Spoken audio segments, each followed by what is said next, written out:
अपार भाव भक्तीने तुझीच मूर्त पूजिली.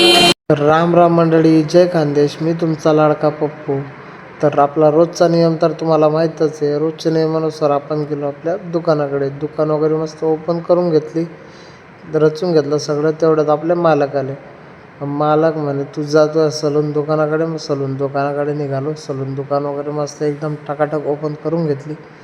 पूजा वगैरे दिवाबत्ती करून घेतली आणि आपले कस्टमर चालू होऊन गेले. मग तेवढ्यात पप्पांना त्यांचा कॉल आला. म्हटलं चला उशीर पण होऊन गेला आहे, निघू आता आपण दुकानाकडे गेलो. तेवढ्यात पप्पांना ते म्हणे मोटर वगैरे लावून दे. मोटर वगैरे मस्त लावून दिली.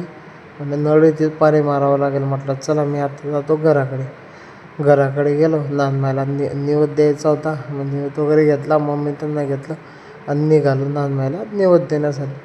तिथं गेलो. मम्मीने त्यांनी एकदम मस्त टकाटक पूजा वगैरे चालू करून दिली.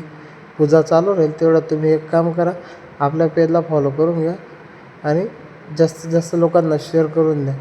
कसं आहे ना, तुमच्या भावाला तुम्ही सपोर्ट करणार नाही तोपर्यंत तो सेलिब्रिटी होणार नाही, बरोबर ना. तर पूजा वगैरे झाली, मस्त पाय वगैरे पडून घेतला. परत निघालो आपण आपल्या घराकडे निघालो. मग मम्मीने त्यांना सोडून दिलं घरी जाण्यासाठी. मी निघालो दुकानाकडे गेलो. पप्पाने त्यांना म्हटलं तुम्ही जा घरी, मी पाणी वगैरे मारून देईल म्हटलं. मग पप्पाने ते घराकडे गेले.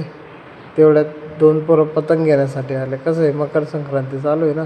मग त्यांना पतंग वगैरे मस्त एकदम टकाटक छाडून काढून दिलं.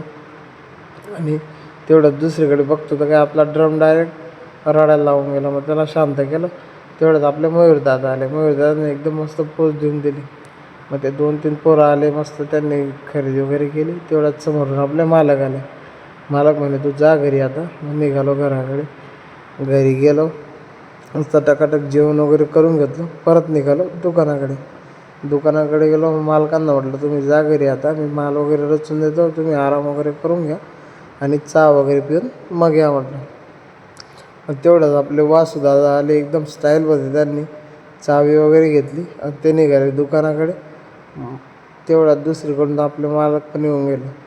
मालकांना म्हटलं मी जातो आता. तेवढ्यात पप्पांना ते म्हणे बेटा माणसाचे कपडे घाण असावे पण मन नाही बरं का. मग दुकानाकडे जाऊन मस्त एकदम आपले कस्टमर चालू होऊन गेले. ते कसं आहे ना, आपण आपल्या मोठ्या बंधूंचीच कटिंग करत होतो. मग म्हटलं उशीर होऊन गेला आहे, चला म्हटलं दुकान वगैरे मंगल करून निघू घराकडे. आपण घराकडे जातो तेवढ्यात तुम्ही एक काम करा, आपला ब्लॉग आवडला असेल तर लाईक फॉलो शेअर करा आणि जास्तीत जास्त सपोर्ट करा तुमच्या भावाला. करणारा पब्लिक तुमच्या भावाला पण सपोर्ट